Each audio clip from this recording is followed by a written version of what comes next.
اعوذ باللہ من الشیطان الرجیم بسم اللہ الرحمن الرحیم رب اشرح لی صدری ویسر لی امری واحلل عقدۃ من لسانی یفقہوا قولی۔ پچھلے سیشن میں ہم لوگ بات کیے تھے اللہ کے رسول صلی اللہ علیہ وسلم کے تین ایجرس، یعنی ارلی جو ایج ہوتا ہے، ہندی میں بولتے ہیں کشور اوستھا، کشور والا 13 14 15 والا، وہ والا ایج کے دور میں کیا کیا حالات ہے، ایک دو ہم لوگوں نے بات کیا تھا۔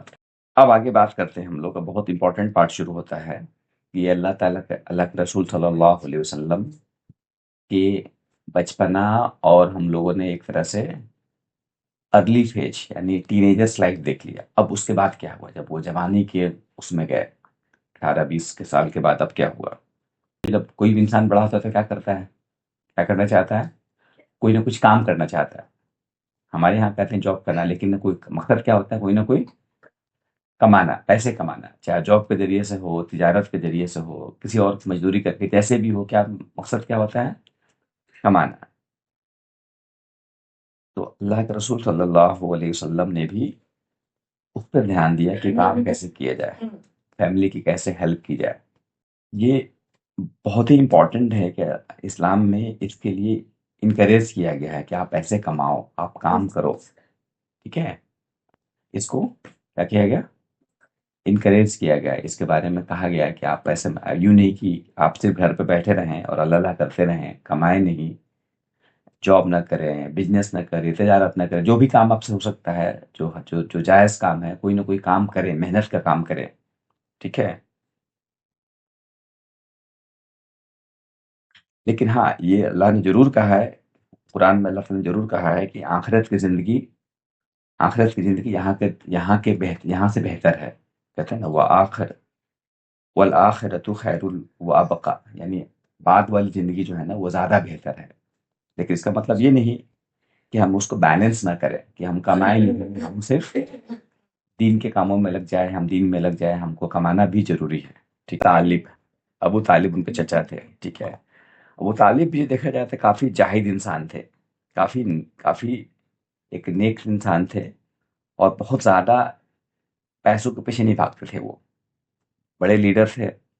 ان کے زندگی میں بھی دیکھا جائے گا تو ان کا بھی پیسے کی طرف، دولت کی طرف، دولت جمع کرنا، اس لیے بہت زیادہ رچ نہیں تھے، ٹھیک ہے؟ جب اللہ کے رسول صلی اللہ علیہ وسلم اتنے بڑے ہو گئے تو انہوں نے بھی سب سے پہلا کام کیا کیا، سب سے پہلا سوچا، دھیان دیا کہ پیسے کیسے کمایا جائے، کوئی کام کیا جائے، کوئی روزگار کیا جائے، ٹھیک ہے؟ سب سے پہلا کام اللہ کے رسول صلی اللہ علیہ وسلم نے کہا کیا جاتا ہے، وہ سنبھالا، بڑے ہو گئے، کام کیا پیسے کمانے کا، ٹھیک ہے؟ یہ ہم کو بالکل یہ حق ہے کہ اللہ کھلاتا کون ہے ہمیں؟ اللہ کھلاتا ہے، لیکن اللہ تعالیٰ کہتے ہیں کہ ہم ایک ذریعے سے کھلاتے ہیں، کسی کے ذریعے سے، کسی کے ایک بیچ میں ایک کوئی میڈیم ہے، ٹھیک ہے نا؟ کوئی نہ کوئی ایک راستہ ہے، اس کے ذریعے سے آپ کرتے ہیں۔ تو یہ کہنا کہ نہیں سب کچھ اللہ کر دے گا، اللہ تعالیٰ کھلا دے گا ہمیں، ہم کچھ نہیں کریں، یہ اسلام نہیں ہے۔ اللہ تعالیٰ اللہ کے رسول صلی اللہ علیہ وسلم نے کہا بھروسہ کرو، لیکن پہلے اونٹ کو باندھ دو۔ اونٹ کو باندھنے کا مطلب کیا ہوا؟ اونٹ کو ایسے ہی چھوڑ دو، کہو کہ اللہ تعالیٰ چاہے گا تو کوئی گم نہیں ہوگا، نہیں، کیا کرو، پہلے اپنے بس میں جتنا ہے اتنا کر لو، اس کے بعد بھروسہ کرو اللہ پہ، ٹھیک ہے؟ بلکہ ایک حدیث میں ہے کہ اللہ کے رسول صلی اللہ علیہ وسلم کہتے ہیں کہ میں اس شخص کو ناپسند کرتا ہوں جو لیزی ہو۔ لیزی لو، یہ اسلام نہیں ہے، کوئی بیٹھ جائے، یہ اسلام نہیں ہے، وہ لیزینس ہے۔ وہ اللہ کے رسول صلی اللہ علیہ وسلم نے کہا کہ جو لیزی ہو، جو آلسی ہو، جو محنت نہیں کرتا ہو اور بس کہتا ہو کہ اللہ تعالیٰ کر دے گا، مجھ سے کچھ لینا دینا نہیں ہے، یہ میری سنت کا پابند نہیں ہے، وہ انسان میری سنت کا پابند نہیں ہے۔ یعنی لیزینس اسلام میں ایکسیپٹیڈ نہیں ہے، انکریج نہیں ہے، ٹھیک ہے؟ بلکہ اللہ کے رسول صلی اللہ علیہ وسلم نے کہا ہے کہ میں اس شخص کی تعریف کرتا ہوں، اس کی مدد کرتا ہوں جو محنت کرتا ہے، اپنے حد تک کوشش کرتا ہے، اور پھر کہتا ہے کہ میں نے اللہ پر بھروسہ کیا، نتیجہ اللہ کے ہاتھ میں ہے، میں نے پوری کوشش کر لی، رزلٹ کس کے ہاتھ میں ہے؟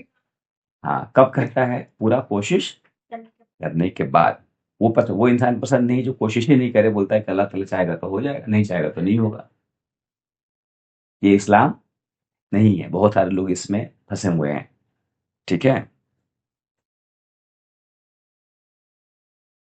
اچھا، جب اللہ کے رسول صلی اللہ علیہ وسلم کی عمر 20 سے اوپر ہو گئی، 20-22 سال کے آس پاس ہوئی، تو پھر جب بچے بڑے ہوتے تھے کیا ہوتے، پھر شادی کی بات ہوتی ہے، رشتے کی بات ہوتی ہے، پھر بھائی کی شادی کی جائے، لڑکا ہو لڑکی اس کی شادی کی جائے.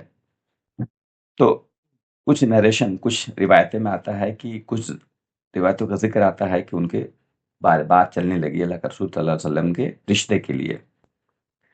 اللہ کے رسول صلی اللہ علیہ وسلم نے کہا، ان سے پوچھا گیا، ابو طالب نے ان سے پوچھا، انہوں نے کہا کہ مجھے پہلے کام شروع کرنا ہے تاکہ میں شادی کے قابل ہو سکوں. پہلے کیا کرنا ہے مجھے؟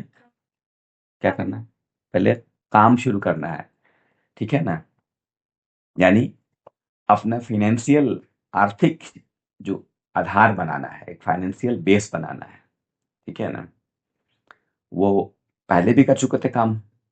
جب وہ ٹین ایجرس تھے تو وہ کیا کرتے تھے؟ تب وہ شیفرڈ، چرواہے کا کام کرتے تھے. اور یہ ایک بڑا ہی اللہ کا بہترین نظام ہے کہ جیسے پہلے کے پیغمبروں کو بھی اللہ تعالیٰ نے وہ کام دیا تھا، کیونکہ اس کے وجہ سے کیا ہوتی ہے، ایک تربیت کا ذریعہ ہے، ایک تربیت کا ذریعہ ہے کہ آپ بکری کو چرائیں. بکری نازک جانور ہے، زیادہ ماریں گے مر جائے گی، ہڈی ٹوٹ جائے گا اس کا، زیادہ غصہ نہیں نکال سکتے ہیں، اور وہ آپ کی بات مانے گی نہیں، وہ ادھر بھاگے گی ادھر بھاگے گی، اس کو سنبھالنا تو وہ بڑا ہی ایک تربیت والا کام ہے، ٹھیک ہے. تو اب جب بڑے ہو گئے تو اب مسئلہ ایسا کہ اب اور کیا کریں، اب اس سے بڑا کام کیا کر سکتے ہیں، ٹھیک ہے. بہت سارا کام کرنے کا بتایا تھا میں نے پچھلے کچھ اس میں بتایا تھا کہ بہت سارا کام کرنے کا آپشن نہیں تھا ان کے پاس، کیونکہ وہاں پہ ریسٹرکشن تھا کہ کہ بھائی آپ کہاں سے ہیں، قریش خاندان سے ہیں، قریش خاندان سے ہیں تو بہت سارا کام آپ نہیں کر سکتے ہیں، بہت سارا کام نہیں کر سکتے ہیں، یا بڑھئی کا کام یا بہت مزدوری کا کام وہ ان کے ہاں اچھا نہیں مانا جاتا تھا، ٹھیک ہے. اب دوسرا آپشن کیا تھا، بزنس کرنا.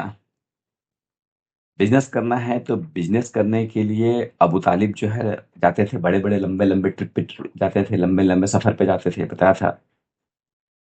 لیکن ان کو پتا تھا، ایک بحیرہ والا گھٹنا یاد ہے، جب وہ سفر کر رہے تھے، جب وہ چھوٹے تھے، اللہ کے رسول صلی اللہ علیہ وسلم جس کو چھوٹے تھے جب وہ سفر کر رہے تھے، تو پورا یاد ہے، بشرا نام کا ایک جگہ تھا جہاں پہ بحیرہ ایک مونک تھا جو آ کے بتایا اور کیسے ان کو کنونس کیا کہ آپ یہاں سے لوٹ جائیں، ان کو خطرہ ہو سکتا ہے.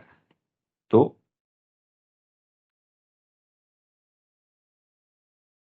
اب اللہ کے رسول صلی اللہ علیہ وسلم کیا چاہتے تھے کہ وہ گھر کا ہیلپ کیا جائے، چونکہ ابو طالب کی حالت اتنی اچھی نہیں تھی. ابو طالب لیڈر تھے لیکن ان کے پاس بہت زیادہ پیسے نہیں تھے، اور ان کے اپنے فیملی ممبرس کافی سارے تھے، ان کے اپنے بیبی بچے، ان کے اپنے گھر والے تھے، کافی لوگ تھے.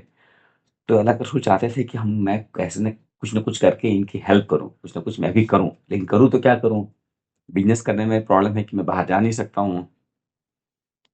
اور پھر انہوں نے سوچا کہ چلو ٹھیک ہے، مکہ میں رہ کر کیا کر سکتے ہیں. یہ بہت بڑی سبق ہے کہ جو آپشن ہے اسی کو ایکسپلور کیا جائے. یہ نہیں کہ ہمارے پاس یہ چیزیں ہو جائیں گی بہت بڑا، چونکہ ان کے پاس کوئی کیپٹل بھی نہیں ہے، کوئی پونجی بھی نہیں ہے، کچھ پیسے بھی نہیں ہے بہت زیادہ کہ ہم سامان خرید کے بیچیں.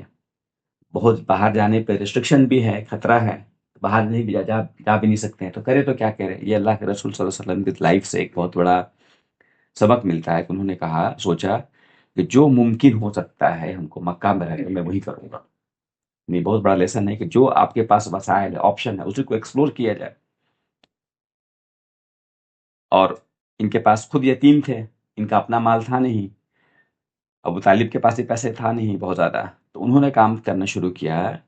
یعنی یعنی مکہ میں جو بزنس ہوتا تھا تو اس میں بڑے بڑے بزنس مین آتے تھے تو وہ سامان بیچتے تھے. تو انہوں نے کہا کیا، یہ جو ریٹیلر ہوتے ہیں نا، جو خدرہ بیچنے والے ہوتے ہیں، وہ ان سے سامان سے لے کر ان سے بیچنے کا ڈیل کروانے کا، دو لوگوں کے بیچ میں کیا کرانے کا، ڈیل کرانے کا. ایک کوئی بڑا ویاپاری ہے، بڑا بزنس مین، اس کے پاس بہت بڑا مال ہے، اس کو بیچنا ہے، اس کو کسٹمر ڈھونڈنا ہے. بہت چھوٹے چھوٹے بزنس مین ہیں جن کو خریدنا ہے، تو یہ دونوں کو ملوا دینا، ان سے بات کرنا، پھر ان سے ایسے تلاش کرنا ہے کون ہے جس کو اس طرح کے سامان کی ضرورت ہے، اس کو تلاش کرنا اور ان سے ڈیل کرا لینا، اور اس میں ان کا اپنا رہتا ہے نا، ان سے جو بات کیا جو اس میں ان کو پروفٹ شیئر رہے گا وہ پروفٹ ملا، ان کو ان کا جو کمیشن رہے گا وہ ملتا ہے۔ اس میں بہت زیادہ ان کو پیسے کی ضرورت نہیں تھی، لیکن بہت زیادہ محنت کا کام ہے یہ، بہت بھاگ دوڑ کرنا، 10 لوگوں سے بات کرنے میں ایک کوئی تیار مطلب یہ آسان کام نہیں ہے، اس میں محنت لگتا ہے، ٹھیک ہے۔ تو اس طرح سے انہوں نے بزنس شروع کیا، ساتھ میں اس وقت میں ان کے ایک اور ساتھ میں ایک پارٹنر تھے جن کا نام آتا ہے السائب بن سائب، السائب جن کو ابو سعید بھی کہتے ہیں۔ ابو سعید اور یہ دونوں مل کر انہوں نے کام شروع کیا، اور کام شروع کر کے تھوڑے تھوڑے پیسے جمع کرنا شروع، پیسے کمانے لگے، کیا کیا تھوڑے تھوڑے پیسے جمع کرنے شروع کیے، اس کو بولتے ہیں ہم بزنس کرنے کے لیے سیڈ منی بولتے ہیں نا، سیڈ منی۔ آپ کے پاس کیپٹل اکٹھا ہو گیا، آپ کے پاس ایک پیسے کہتے ہیں ہندی بولتے ہیں غلہ ہو گیا، آپ کے پاس غلہ تیار ہو گیا، یعنی پیسے جمع ہو گیا تاکہ آپ اس سے بزنس کر سکتے ہیں۔ تو ابو سعید کے بارے میں آتا ہے کہ ابو سعید بھی کافی نیک انسان تھے اور کافی اچھے کاروباری تھے، اور ابو سعید کے بارے میں آتا ہے کہ اللہ رسول صلی اللہ علیہ وسلم کے بارے میں تھا ہی کہ یہ بڑے ہی صادق ہیں، علمین ہیں، بھروسے کے لائق ہیں، اور اور ابو سعید جو ہے بڑے ہی ایماندار اور اچھے بزنس مین تھے۔ اللہ کے رسول صلی اللہ علیہ وسلم اپنے نبوت کے اعلان کے 20 سال کے بعد، یعنی اس وقت کے جب یہ انسیڈنٹ ہوا ہے، جب یہ بزنس کر رہے ہیں، اس کے 40 سال بعد قریب جب وہ مکہ میں داخل ہوتے ہیں، جو فتح مکہ ہوتا ہے، جب میں بتا رہا ہوں ابھی تو یہ 20 سال کا ہے نا، میں بتا رہا ہوں جب ایٹ دا ایج آف 53 54 55 اس وقت میں جب یہ مکہ میں داخل ہوتے ہیں، اس ٹائم میں انہوں نے ابو سعید سے جا کر ملاقات کی اور پرانے دنوں کی بات کی کہ دیکھو ہم لوگ بزنس کرتے تھے، ہوتا ہے نا، ایک دوست ہوتا ہے نا۔ تو حالانکہ اس وقت بھی یہ مسلمان نہیں ہوئے تھے، کہ فتح مکہ کے وقت میں ابو سعید جو ہے یہ مسلمان نہیں ہوئے تھے، لیکن وہ ان سے ملنے گئے،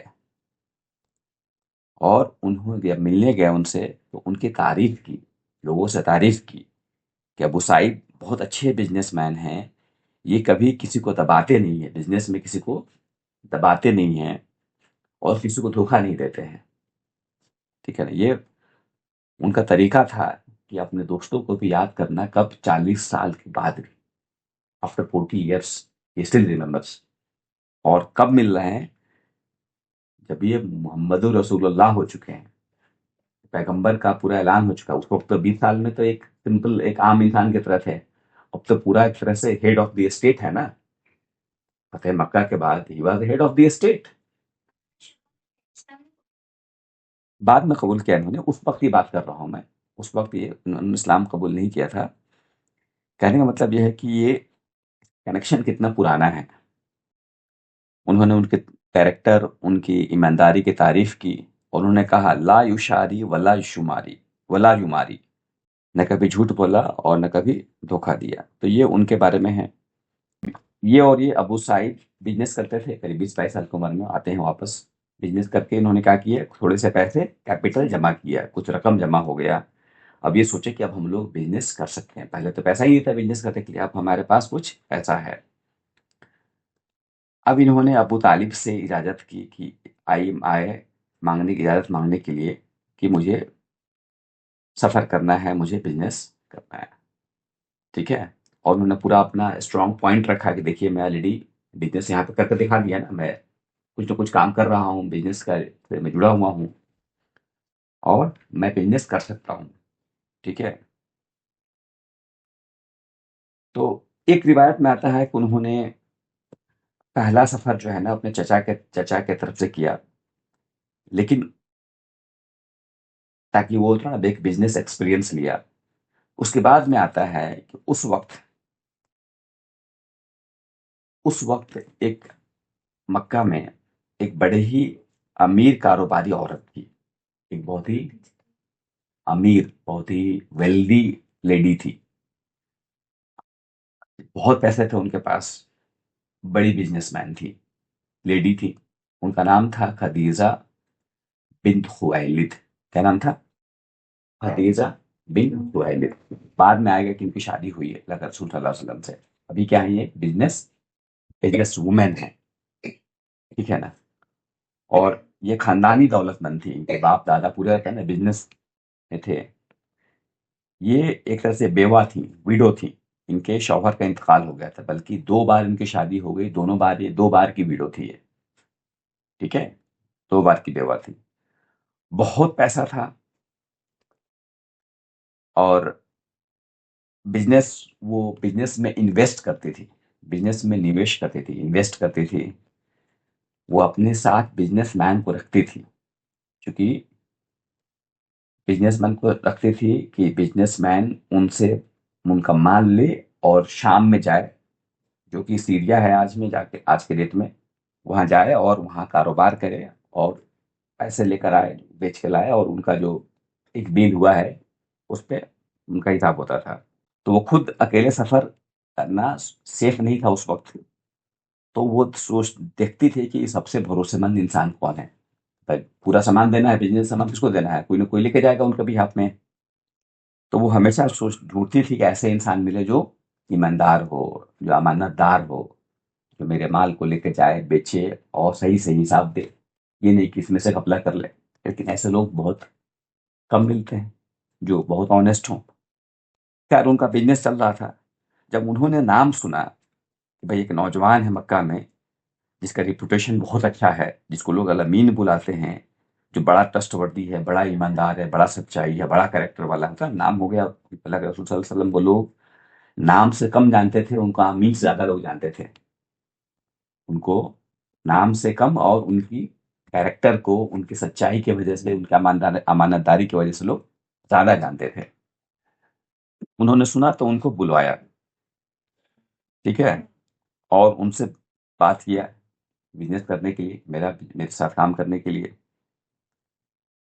اور انہوں نے ڈبل کا آفر دیا، جو باقی عام طور پہ لوگوں کو جتنا بزنس میں آفر دیتی ہیں کہ جو بھی ہمارا جو شیئر رہے گا، باقی لوگوں سے ڈبل پیسہ دینے کی بات کی انہوں نے۔ ایک روایت میں آتا ہے کہ اللہ کے رسول صلی اللہ علیہ وسلم نے کہا کہ میرے چاچا مجھے اجازت نہیں دیتے ہیں سفر کرنے کا اور جانا ہے شام، تو آتا ہے ایک روایت میں آتا ہے کہ خدیجہ خود ابو طالب کے پاس آئی، خدیجہ خود ابو طالب کے پاس آئی اور انہوں نے ان سے بات کی، تو ابو طالب نے وہی کہا ہوگا، ابو طالب نے کہا ہوگا کہ بھائی کی سیفٹی کی وجہ سے، تو خدیجہ نے انہوں نے ان کو یقین دلایا کہ آپ اس کا ٹینشن نہیں لیجئے، میرا ایک غلام ہے جس کا نام ہے میسرہ، میسرہ جو ہے نا وہ ایک حبشی انسان ہے اور ان کا باڈی گارڈ ہے خدیجہ خدیجہ رضی اللہ تعالیٰ عنہ کا باڈی گارڈ ہے، اور بڑا ہی زبردست تیر انداز ہے، لڑاکو ہے، تیر انداز ہے، مطلب ہوتا ہے نا ایک باڈی گارڈ ہوتا ہے، کیسے ہوتا ہے میکو مین پورا، میں اس کو ساتھ میں بھیجوں گا، ٹھیک ہے، میں اس کو، یہ ان کے ساتھ رہیں گے، آپ ٹینشن مت لیجیے۔ تو ایک جگہ آتا ہے، ایک کچھ روایت میں آتا ہے کہ ابو طالب نے ہی ان سے کہا کہ بھائی اس کا جو جو ہم لوگ کا بزنس ٹرم ہوا پھر ڈبل کیا جائے، ایک آتا ہے کہ انہوں نے خود کیا، لیکن انہوں نے باقی لوگوں سے زیادہ ڈبل آفر کیا کہ ہم کو بزنس کا ٹرم، اور پھر یہ بزنس کے لیے نکل پڑے، خدیجہ رضی اللہ تعالیٰ عنہ کا سامان لے کر بزنس کے لیے نکل پڑے، کہاں نکلے؟ شام کے لیے، کہاں نکلے؟ شام کے لیے، اور جب شام کے لیے گئے تو پھر وہیں رکے ایک جگہ بشرا نام کی جگہ پہ، جہاں عام طور پر لوگ رکتے ہیں، عام طور پہ قریش قبیلے والے کہاں رکتے تھے؟ ایک بشرا نام کی جگہ پہ رکتے تھے، ٹھیک ہے، یہ لوگ بھی جا کے وہیں رکے، یہ ان کا ایک اسٹاپیج تھا کہ جہاں پہ سہولتیں تھی، کھانا پانی رہنے کا سہولتیں تھی۔ ابھی تو بحیرہ نہیں تھا یہاں پہ، یہیں پہ بحیرہ سے ملاقات ہوئی تھی نا بہت چھوٹے میں، اب بحیرہ ابھی نہیں ہے یہاں پہ، لیکن دوسرا کوئی راہب ہے، دوسرا کوئی مونک ہے یا راہب کہیں گے، جو کہ بحیرہ کی جگہ پہ ہیڈ راہب ہے. تو اس نے دیکھا کہ اللہ کے رسول صلی اللہ علیہ وسلم نیچے مٹ کے نیچے دیکھا کہ وہ ایک پیڑ کے نیچے آرام کر رہے ہیں. ایک پیڑ کے نیچے آرام کر رہے ہیں. تو وہ اس وقت جو مونک تھا وہ نیچے اتر کے آیا. اس نے دیکھا وہ بھی نیچے اتر کے آیا اور نیچے دیکھا تو وہاں پہ پانی کا کنواں تھا جہاں پہ میسرا ملا ان سے. میسرا کون ہے؟ جو باڈی گارڈ ہے ان کا، جو باڈی گارڈ ہے وہ ملا ان سے. اس مونک نے پوچھا کہ یہ پیڑ کے نیچے آرام کرنے والا شخص کون ہے؟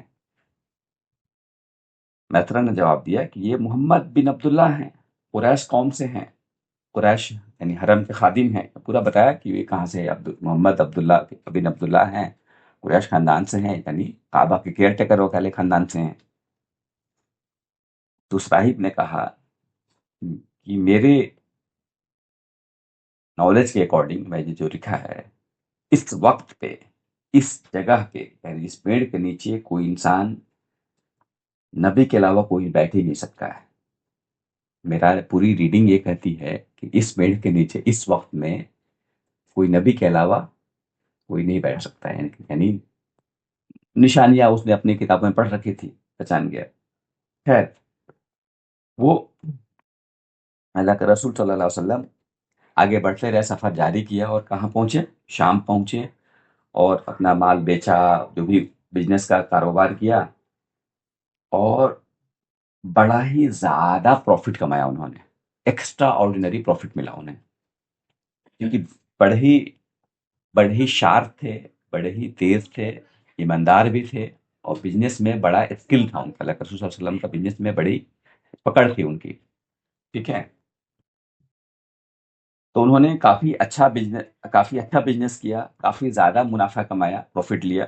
ٹھیک ہے، اور میسرا ساتھ میں تھا جو ان کا باڈی گارڈ تھا. تو میسرا نے دیکھا کہ اتنی گرمی کے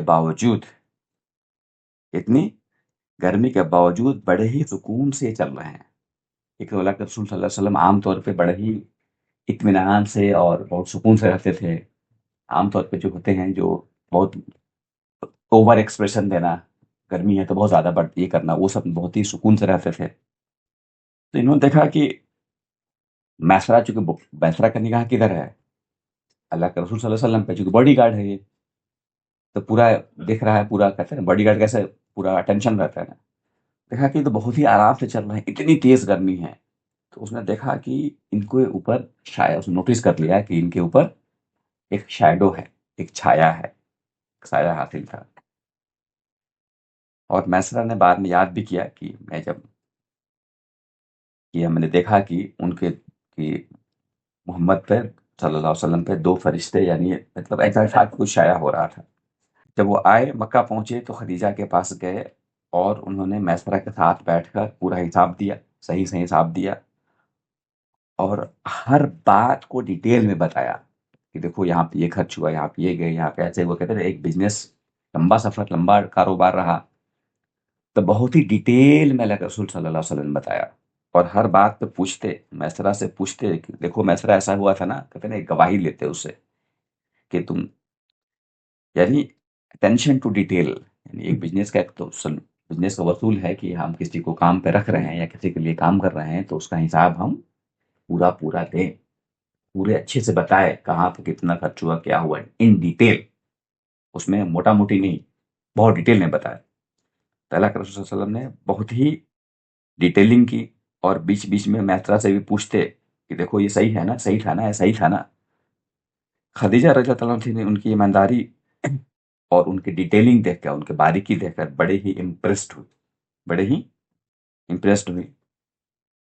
اور جو ان کا بزنس کا جو ڈیل تھا، جتنا پروفٹ میں جن کا شیئر ملنا تھا، انہوں نے ان کو پروفٹ کا شیئر دیا. اور اس طرح سے پھر خدیجہ نے پوچھا، میسرا سے پوچھا بعد میں کہ یہ سفر میں بزنس میں محمد کیسے تھے. مشورہ لیا کہ میسرا تھے، الٹیمیٹلی تو خدیجہ رضی اللہ عنہ کا بڑی گارڈ تھا. تو انہوں نے پوچھا کہ بھائی کیسے تھے، ان کے ساتھ بزنس کنٹینیو کیا جائے. تو میسرا نے ان سے کہا کہ محمد جو ہے نا بہت ہی ایماندار بھی ہیں اور بڑے سمجھدار بھی ہیں، بڑے انٹیلیجنٹ بھی ہیں۔ اور اس نے کہا بھی کہ میں نے بڑا ہی ایک عجیب و غریب چیز دیکھا، بڑا ہی ایک عجیب و غریب چیز دیکھا کہ جب وہ چلتے ہیں دھوپ میں تو ایک بادل ان کے اوپر شیڈو کیا رہتا ہے، سایہ کیا رہتا ہے۔ خیر، تو یہ کافی امپریسڈ ہوئی، اور اس کے بعد اللہ کے رسول صلی اللہ علیہ وسلم نے خدیجہ کے ساتھ کنٹینیو کیے، اور بھی کئی ٹرپ کیے، بزنس ان کے ساتھ کرتے رہے، اور کافی زیادہ، عام طور پر جو پروفٹ ہوتا تھا اس سے زیادہ پروفٹ لا کے دیتے تھے یہ۔ خدیجہ کافی امپریسڈ ہوئی اور کافی ان میں انٹرسٹ لینے لگی، کافی امپریسڈ ہوئی اور کافی انٹرسٹڈ ہونے لگی ان میں۔ انہوں نے اپنے قریبی رشتے دار جن کا نام تھا وراقہ بن نوفل، وراقہ بن نوفل سے پوچھا کیا تم محمد کے بارے میں کچھ جانتے ہو صلی اللہ علیہ وسلم؟ تو وراقہ نے کہا کہ محمد کو جانتے ہیں، ان کو صاح کو بھی جانتے ہیں کہ وہ صادق ہیں، الامین ہیں، سچے ہیں اور بھروسے مند ہیں، ان کو تو میں جانتا ہوں اچھے سے۔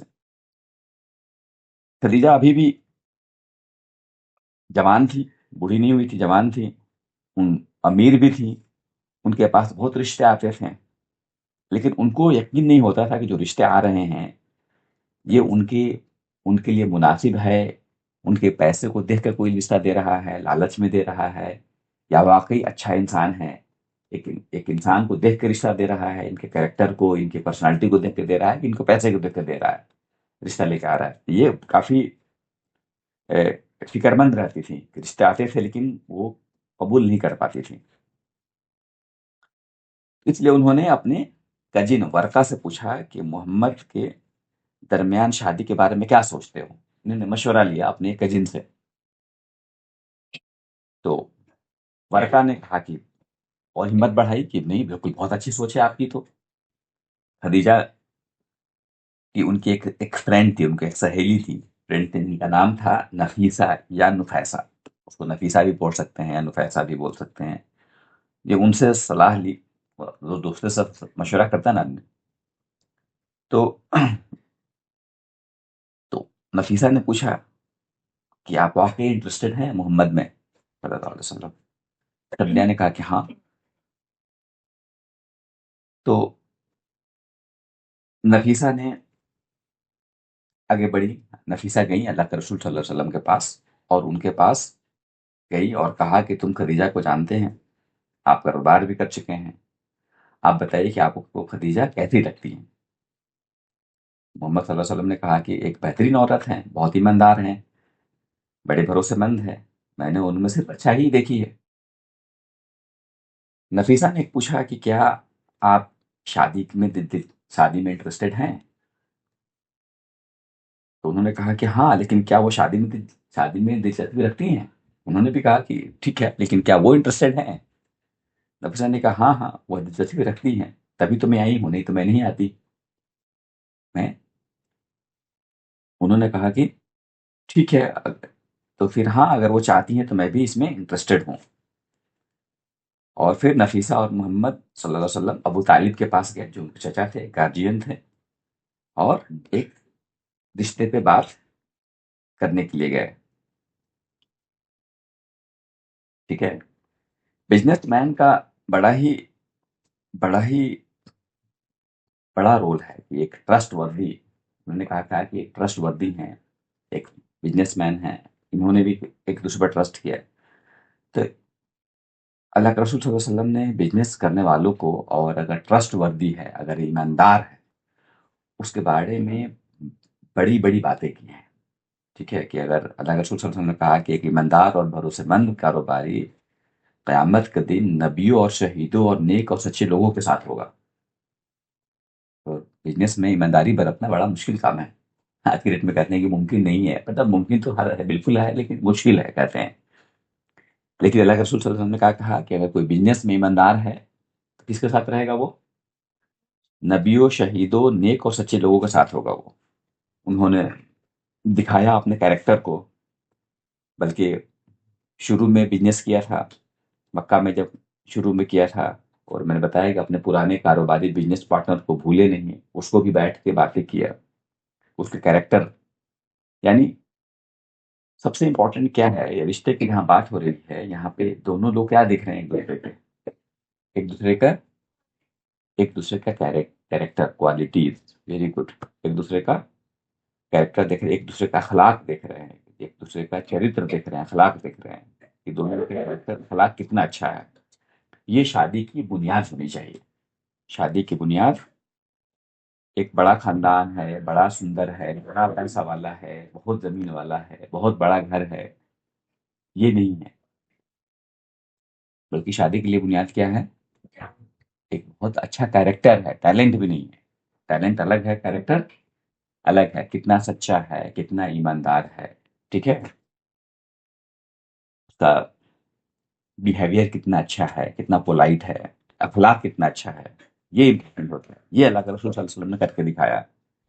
دونوں جو دو ایک دوسرے کے اخلاق کے بارے میں بات کر رہے ہیں، ٹھیک ہے، اور یہ دین کا حصہ ہے کہ یہ ہمارا، اور بلکہ دین جب آئے گا تو دین کہاں ریفلیکٹ ہوگا؟ ہمارے دین ریفلیکٹ ہوگا، دین کا ریفلیکشن کہاں آئے گا؟ ہمارے کیریکٹر سے آئے گا، ہمارے کیریکٹر میں آئے گا۔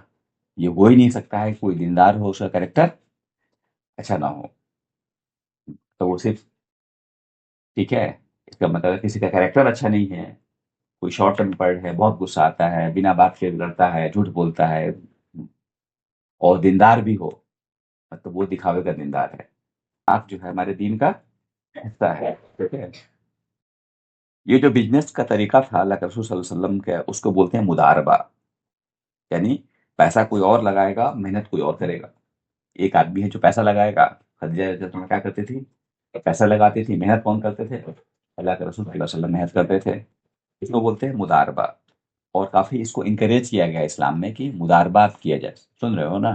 ایک مداربہ کو انکریج کیا گیا ہے، اور لون کو، قرض لینے کو بہت ہی منع کیا، سختی سے منع کیا گیا، حرام کا قرار دیا گیا ہے قرض لینے کو، خاص طور پہ خاص طور پہ جس میں ہمیں انٹرسٹ دینا پڑے، اس کو منع کیا گیا، حرام کر کیٹیگری رکھا گیا ہے، اس کو انکریج نہیں کیا گیا ہے، بلکہ پیسے لگا کے تجارت کرو، پیسے تم لگاؤ، کوئی تجارت، کوئی محنت کرے، اسے کماؤ، ٹھیک ہے نا؟ بلکہ نبی اللہ اللہ سے پناہ مانگتے تھے کہ قرض میں ڈوبنے سے، ٹھیک ہے، بلکہ وہ جب نماز پڑھتے تھے، تشہد میں بیٹھتے تھے، تو آخر میں یہ دعا پڑھتے تھے کہ اللہ تعالیٰ قرض میں رہنا بہت ہی بری بات ہے، کسی طرح کے قرض میں، قرض سمجھتے ہو نا، کہ آپ کے اوپر لون ہو، آپ کے اوپر پیسے ہو، کسی نے پیسے دے رکھے ہو، آپ کو پیسے چکانا ہے، تو اس کے لیے منع کیا گیا ہے، اس میں نہیں، جتنا جلدی ہو سکے اس سے باہر نکلنا ہے۔ تو ابو طالب نے ان سے کہا، پہلے ابو طالب نے پوچھا بھی ان سے کہ تم شادی کی عمر پہنچ گئے ہو، شادی کرنے کے بارے میں پوچھا بھی تھا، تو انہوں نے کہا تھا کہ میں میں کام کرنا چاہتا ہوں پہلے، اور یہ اللہ کے رسول صلی اللہ علیہ وسلم کی سنت ہے کہ آدمی کام کرے۔ باتیں بن گئی، دونوں کی شادی ہوئی۔ شادی جب ہوئی تو ان کے بارے میں آتا ہے کہ پہلے بتا چکے ان کے دو بار جو ہے نا وہ ویڈو ہو چکی ہیں، دو بار ان کی، ہاں ہاں، دو بار وہ بدھوا ہو چکی ہیں، بدھوا مطلب ویڈو ہو چکی ہیں، بیوہ ہو چکی تھی۔ زیادہ تر روایتوں میں آتا ہے کہ ان کا جب شادی ہوا تو ان کی عمر 40 سال تھی، کتنے سی ہے؟ 40 ایئرس، لیکن بہت ہی کچھ بڑے ہی اسٹرانگ روایتیں ہیں، جیسے ابن کثیر، ابن عباس کی روایتیں ہیں، جس میں آتا ہے کہ ان کی ایج جو ہے نا قریب قریب 30s میں تھی، ٹھیک ہے نا؟ عبداللہ ابن عباس کی روایت ہے جو کہ قسم کھاتے ہیں کہ خدیجہ 28 سال کی تھیں، اور جب ان کا نکاح ہوا، یعنی الگ الگ روایتوں میں آتا ہے، لیکن جو زیادہ تر روایت ہے 40 ایئرس کا ہے۔ سب لوگوں کو جمع کیا گیا تو خدیجہ نے محمد صلی اللہ علیہ وسلم سے کہا کہ اے میرے چاچا کے بیٹے، یعنی اس وقت کہنے کا تھا یا ابن اخی، یا ابن امی، یہ طریقہ تھا اس وقت زمانے میں بات کرنے کا، ہم جیسے اے میرے چاچا کے بیٹے، یہ طریقہ ہوتا تھا، یا ابن امی، جیسے موسیٰ علیہ السلام کے بارے میں آتا ہے، جب تو غصے میں اپنے بھائی ہارون سے ناراض ہوئے تھے تو انہوں نے کہا تھا کہ اے میری ماں کے بیٹے، یا ابن بھائی کو ہی بول رہے ہیں لیکن بول رہے ہیں اے میری ماں کے بیٹے ہے، اور اس ہر کلچر کا طریقہ ہوتا ہے۔ تو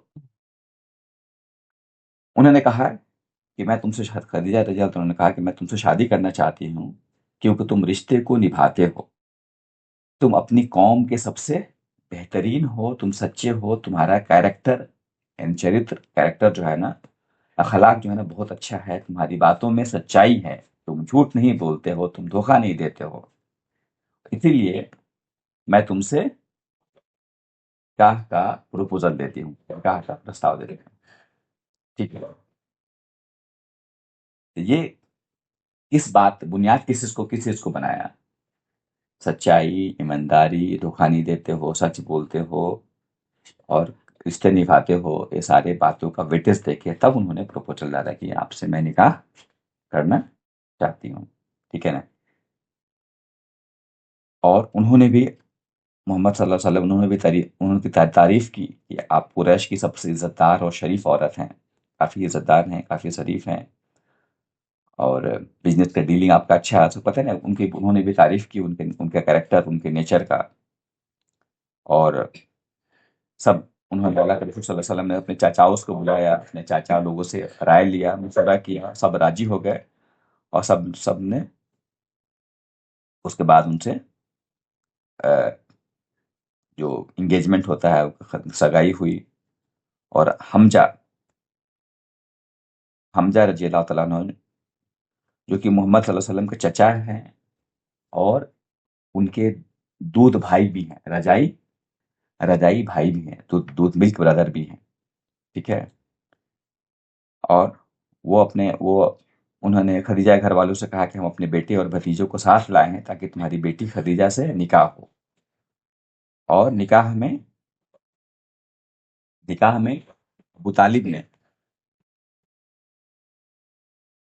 ابو طالب نے اپنے گھر والوں سے ایڈریس کیا، گھر والوں کو گیدرنگ بلایا، بٹ گھر والوں کو اپنے گھر والوں نے نہیں، بلکہ جب نکاح میں گئے تو خدیجہ رضی اللہ عنہا گھر والے جمع تھے، اور انہوں نے کیا کہا، یہ بہت امپورٹنٹ ہے، ٹھیک ہے نا؟ کون کہہ رہے ہیں؟ علی طالب کس کو کہہ رہے ہیں؟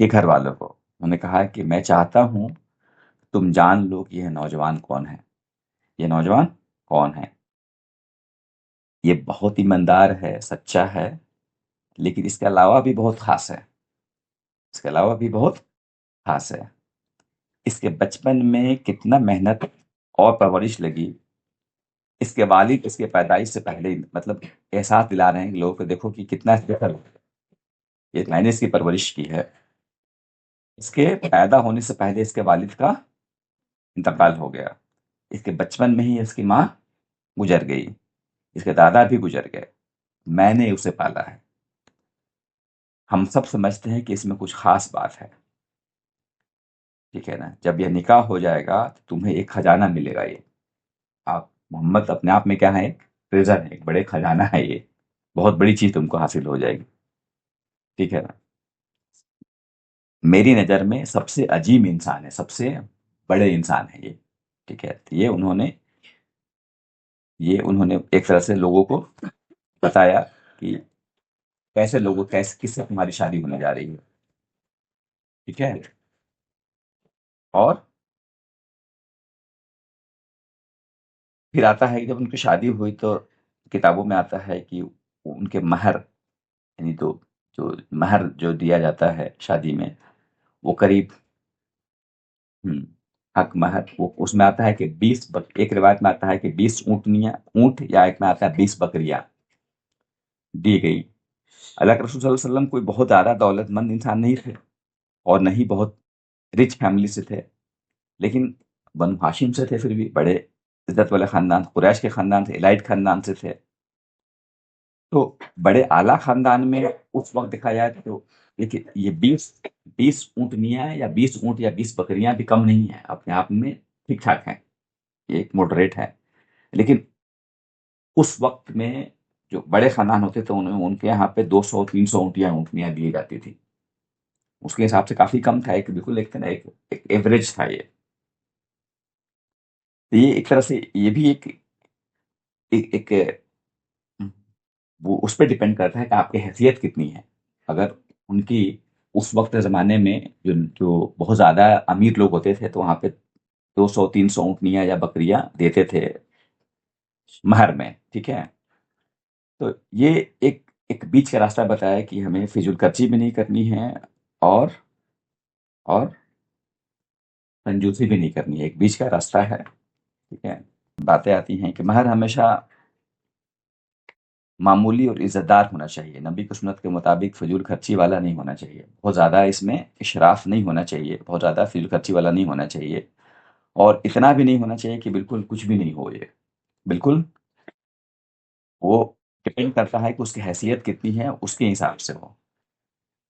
یہ یہ کوئی کوئی قابلیت رکھتا ہے اور وہ نہیں دے مہر، یا مہر بہت ہی معمولی کر دے، یہ کنجوسی کہلائے گا، ٹھیک ہے نا؟ بلکہ وہ ڈپینڈ کرتا ہے کہ ایک حدیث میں آتا ہے کہ نبی نے ایک شخص کو کہا تھا کہ اپنی بیوی کو قرآن سکھا دو، کیونکہ اس کے پاس مہر دینے کے لیے قابلیت نہیں تھی، بہت غریب انسان تھا، یہ اس کے لیے تھا۔